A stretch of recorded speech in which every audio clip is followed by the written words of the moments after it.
waxa uu ku dhacay jacaylkeeda waxa uuna guursaday isaga oo ka yar iyada muddo 7 sano ah. hooyadiis baa isaga ku xanaaqday waayo weyna ka weyn tahay waana madhalays horeyna way u soo guursatay oo waa garoob. wuxuu xiriirka u jiray boqoradda quruxda caalamka si uu iyada xiriir ula samaysto. sideebay hooyadiis noloshooda lamaanahan ugu badashay mid jaxiimo ah. sirta iyo xaqiiqada dhabta ah ee ka dambaysa atooraha Turkiga u dhashay caanka ah ee lagu magacaabo Muhannad iyo xaaskiisa. Kefantish waxa lagu qiyaasaa inuu yahay wiilka ugu quruxda badan Turkiga oo dhan. markii ugu horeysay oo uu shaashadaha ka soo muuqday waxa jeclaaday malaayiin gabdha ah. shacabka Soomaaliyeed waxay u yaqaanaan ninkan Muhannad sababtoo ah musalsal uu jiray magacaas uu ku jilayay. wuxuu ka soo muuqday musalsalkii Nuura iyo musalsalkii la oran jiray Jacayl lama mamnuucay. iyadoo ay sabab u tahay shacabkiisan faraha badan iyo soo jiidashadiisa ayaa waxa uu xiriir la sameeyay dumarka ugu qurxoon wadanka Turkiga. heer uu gaaray inuu xiriir la samaysto naagtii qaaday koobka quruxda adduunka. saasoo tahay xiriirka ayuu u jiray iyadoo sabab u tahay inuu jeclaaday haweeney kale. haweeneydaas uu jeclaaday waxa la oran jiray Baashaak waxayna ahayd haweeney aan caan ahayn oo aan la aqoon. waxay ahayd gabar ku takhasustay dharka iyo labiska waxa uu si kedis ah ula kulmay markuu dhigayay musalsalkii Jacayl lama mamnuucay. markii ugu horeysay oo arkay waxa uu awoodi waayay inuu aqligiisa haweeneydan ka bixiyo aad ayuu uga helay. jacaylkoodu wuxuu ku bilowday saaxiibtinimo markii dambana wuxuu ku dhamaaday jacayl aad u weyn. wuxuu ka codsaday inuu guursado si rasmi ah u guursado sanadii 2016. iyaduna way aqbashay gacalisadiisii quruxda badneed ee Baashaak iyadoon waxba ka fakirin. markii uu qoyskiisii arrinkan u soo bandhigay waxa uu kala kulmay falcelin aad uga naxisay. hooyadiis waxay diiday guurkan inuu qabsoomo waxay uga soo horjeesatay si aad u adag. sababta ay hooyadiis ku diidaysay haweeneydan waxa weeyaan inuu isaga iyo iyada u dhaxeeyo farqi cumri oo aad u fara badan yani ay aad uga weyn tahay. haweeneydan oo la yiraahdo Baashaak waxay ka weyneed isaga muddo 7 sano ah.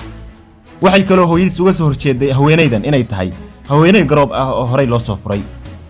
mashaakilo soo kala dhaxgalay iyada iyo odaygeedii hore ayay kala tageen muddo 3 sano ka hor ah. hooyadiis waxay u arkaysay inuu haweeneydan uu kala kulmi doono jahwareer iyo isku dhac fara badan uuna ku dhibaatoon doono guurkeeda.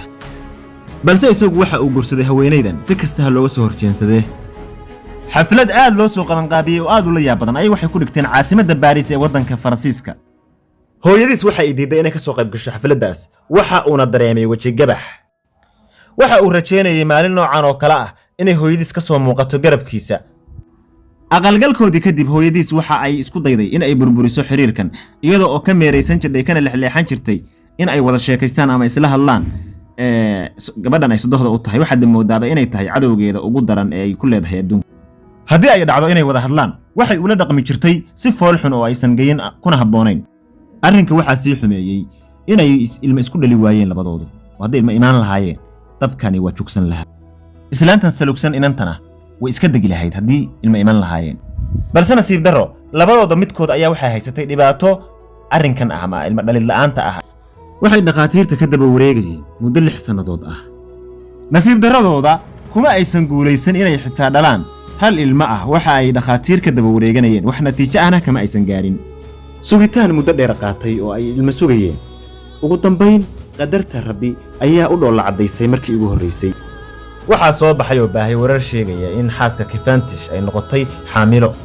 wararkaasi waxay rumoobeen kadib markii hooyadiis ay la hadashay saxaafadda oo ay tiri waxaan ku faraxsanahay uurka ay qaaday gabadha uu qabo wiilkaygu. ilaahay wuxuu iga aqbalay ugu dambayn ducadeydii. markii uu baahay warkii sheegayay in ay uur leedahay haweeneyda uu qabay Kefantish waxa wanaagsanaatay xiriirka ay leeyihiin hooyadiis iyo xaaskiisu. aad ayay u danaysay gabadha ay sadoxda u tahay si ilmaha iyada u noqon doonto ay caafimaad ugu dhasho.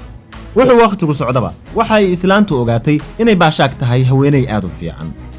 kadibna waxay aad u wanaajisay xiriirkii ay la lahayd islaantu gabadhan ay sadoxda u tahay. ilmahaasi waxa uu bedelay xiriirka qoyskeena. ilaahay waxaan ka baryayaa inuu siiyo ilmo qoys kasta oo ilmo rajaynaya. mararka qaarkood waa inaan la loolannaa caalamka oo dhan oo aan wajahnaa duruuf kasta oo adag si aynu u helno kuwa aanu jecelnahay. si aan muuqaalo badan oo noocan oo kale ah idinku soo sameeyo ha ila dhaafin subscribe, like, follow iyo share. waa Cabdullaahi Cabdikariin Khaliif oo idin leh nabad galiyo. salaam markasta.